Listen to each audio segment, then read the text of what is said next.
Nodomandry tany Frantsa ny sabotsy lasa teo ny dokotera Jean-Jacques Razafindranazy.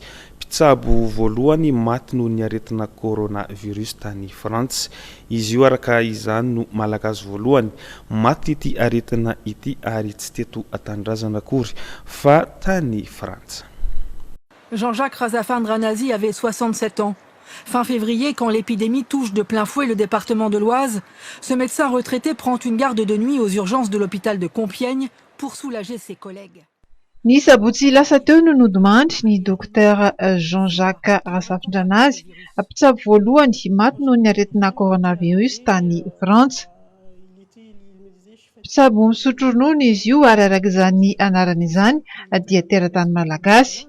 Ary avy niala sasatra aty Madagasikara izy ny farany volana febroary lasa teo. Raha ny fitantarana izany dia salama tsara izy tamin'izay fotoana izay, saingy ny voalohandohan'ny ity volana marsa ity no nanomboka niaratsy ny fahasalamany.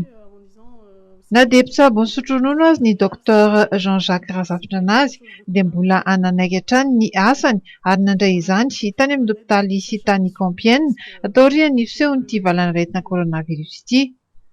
Any no voalaza fa nahazoany ny virus ny 4 marsa lasa teo.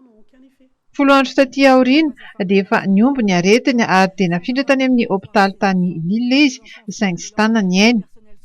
Fantatra fa efa nangataka ny alevina taty an-tanindrazana araka ny fomba malagasy ity mpitsabo ity, saingy hatreto aloha dia mbola tsy azo tanterahana izany.